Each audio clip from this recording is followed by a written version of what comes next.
Hi, I'm Jennifer Bassett from Thriving Grade 5. In this lesson, we are going to talk about using primary sources in your social studies class.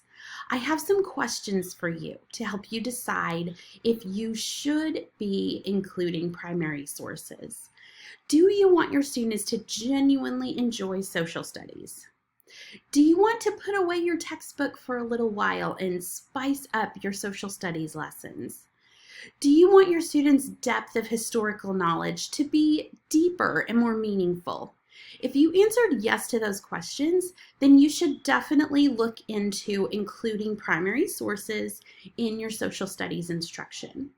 Let's talk about the difference between primary sources and secondary sources.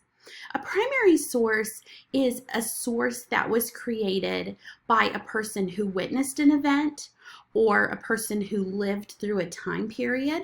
For example, journals from the Revolutionary period would be primary sources. Paintings or maps created during the Revolutionary period would be primary sources. Secondary sources are sources that were created later. So, for example, if I wrote an article about the Battle of Bunker Hill, that would be a secondary source. I wasn't there for the event. I didn't witness it or live through it, so it would be a secondary source. It's important that your students understand the difference between primary sources and secondary sources. So definitely spend a little bit of time talking about those important differences. Both sources are valuable in their own way, but we tend to give a little bit more stock to our primary sources. Primary source examples, we have journals, paintings, quotes, photos, ledgers, as in account documents, videos, speeches, letters, any of those items and more. If they were created during a time period or by someone who witnessed an event, those would be primary sources. Secondary sources are your textbooks, lectures, reenactments of an event, paintings that were created after an event, letters, videos, things that were made by someone who didn't actually see or live through an event or time period are all secondary sources. When we allow students to examine objects and words from the past, it adds so much to their understanding of an event or a time period. There are some challenges with primary sources. Some phrases sound awkward to our 21st century ears. Sometimes there are non-standard spellings. Back in the 18th century, they didn't have a standardized dictionary like we have today. If you see the word platypus, it is always going to be spelled the same if you're spelling it correctly. Back in the 18th century, they just spelled things like they sounded. So it's very common, even in the same letter by the same person, to see one word spelled 3 to 4 different ways. So sometimes those non-standard spellings will be a hang-up to students. Also, the length of some primary source documents can be overwhelming to students. So here are a couple helpful tips for you. Definitely teach your students to use context clues to find out the meanings of those unknown words. Often, if they will read the sentence before, the sentence containing the unknown word, and the sentence after, they can usually figure out what that unknown word means. And also, don't present full documents to students. I never ever give my students full primary source documents. I pull a few lines or phrases that are very meaningful and important to what we're studying. So I definitely would encourage you, if you're using a primary source document, you find a really great one that you want to include in your social studies class, just pick out 4 or 5 lines. don't give them the whole thing because their eyes will glaze over and they will say, this is too hard. Definitely break it up for your students. So here is one method that I use to introduce primary sources. I display the primary source, but I don't give any explanation for it. I just ask students to discuss the source in their little small groups, make some predictions about what the source is, what the purpose is.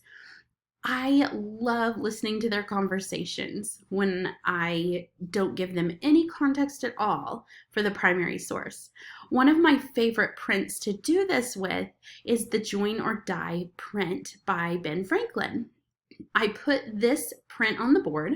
My students are fifth graders. They have never seen this print before, or if they have seen it, they didn't know what it meant. So I put this print on the board and I give them some time in their small groups to discuss what this is. Why is this snake cut into pieces? What do those initials mean? What does it mean, join or die? They come up with the most wonderful explanations. They usually do not right away come up with the fact that this print was created by Franklin during the French and Indian War to encourage colonists to band together with the British to protect colonial lands. And then later this print was used during the Revolution to encourage the different colonies to band together and fight in the Revolution. Another way to introduce primary sources is to display the primary source and tell students about it. Tell them what it is ahead of time, and then give them time to examine it and discuss what they notice, make some inferences, make some predictions, look at the little small details. This is a newspaper article that was printed right after the Boston Massacre, and it shows the simulated coffins for Samuel Gray, Samuel Maverick, James Caldwell, and Crispus Attucks. This was used as propaganda. This same article was printed all over the colonies, and the purpose of it was to rile up the colonists, especially those neutral colonists, and get them to be angry and frustrated with the British and start to see things from the Patriot view. So I tell students what this is, and then I give them a few minutes to look at some of the details. And I have them make a list of 3 interesting things they notice, 3 questions that they have about this primary source. Vocabulary is absolutely critical. If your students know ahead of time what those words mean, those difficult words, it will increase their comprehension so much. We do this in reading class, so why not do it in social studies class? Front load that vocabulary. Tell them ahead of time what those difficult words mean. This is an example of how I front load my vocabulary. This is the preamble to the Constitution. I have students, we go through these phrases together. A more perfect union, what does that mean? What does it mean to ensure domestic tranquility? What does it mean to promote the general welfare? And so on. And then when they read the preamble, they're not very overwhelmed. They know in advance what these phrases stand for and what they mean. Dramatize or dramatize, however you say it. Dramatize your primary sources carefully. Do not ever dramatize anything to do with slavery or Native American removal. Use your best judgment as a teacher when you decide what primary sources would be good dramatizations. Your students, if you allow them to dramatize, they will remember and understand those primary sources so much better if they are actively involved. One of my favorite primary sources to dramatize is this political cartoon. This political cartoon, it pokes fun at the very short life of the Stamp Act. And we talk about the little details in here, like the child-sized coffin. This man is carrying a child-sized coffin. There's not a child in there. It's very small because the Stamp Act was so short in the colonies. It didn't last long at all. This guy here is my very favorite. I love the look on his face. You could definitely make a meme out of his face. He obviously thinks that this whole thing is absurd. Like I said, those facial expressions are really good to talk about. I put this on my smartboard and then I circle one of the men. Usually it's this guy here because I really like him. And I have students write a paragraph of dialogue that he may have said. What is this man thinking in this political cartoon? We also talk about how political cartoons are primary sources, but they may not truly reflect an event because they're meant to poke fun.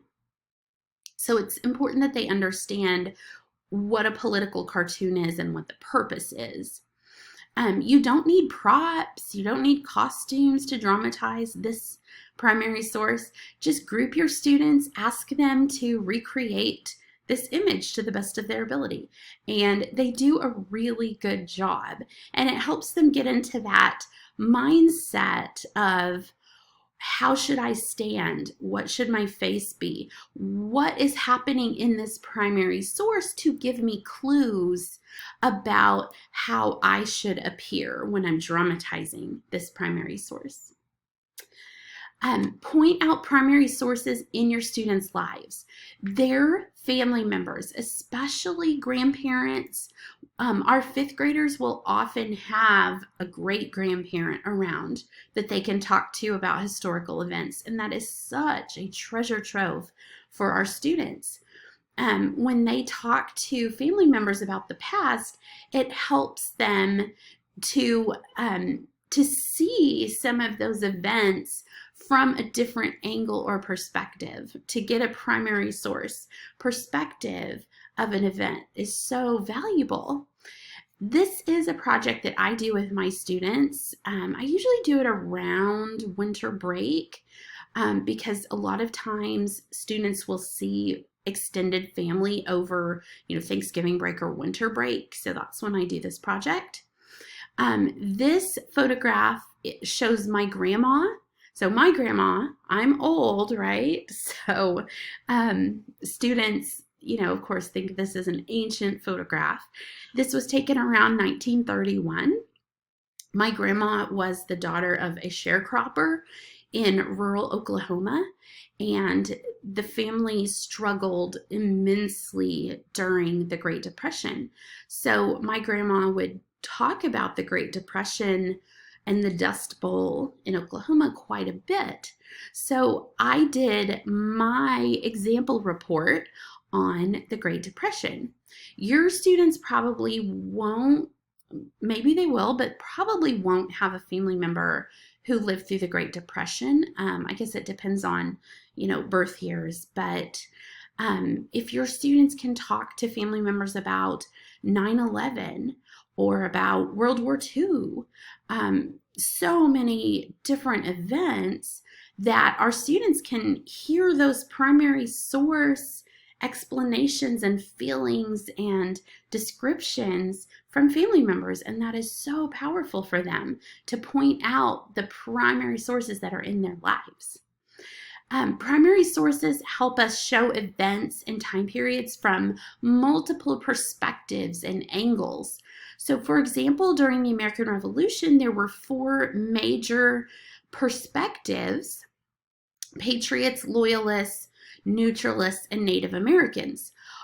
Within each perspective, there were a million different variations, But if you talk about those four main perspectives, it shows our students that that there were many angles and opinions and ways of looking at the American Revolution that are different from our history books. Our history books usually come at us from one angle. So we need to show them these different perspectives using primary sources. So where do I find primary sources? The Library of Congress is a great place to find your primary sources. It's loc.gov. The archives.gov, you can find original copies of many documents. You can go online to Colonial Williamsburg and Mount Vernon. They've got these beautiful archives with images and objects that teachers can easily pull up and show their students and lead discussions. Smithsonian and the Met have open access. If you just Google Smithsonian Open Access, you can see thousands of images. Most of the images from the National Portrait Gallery are loaded into Smithsonian Open Access. So I get a lot of my images from there. The NYPL, New York Public Library digital collections, they have thousands of texts and documents and images and objects that you can examine in their digital archive.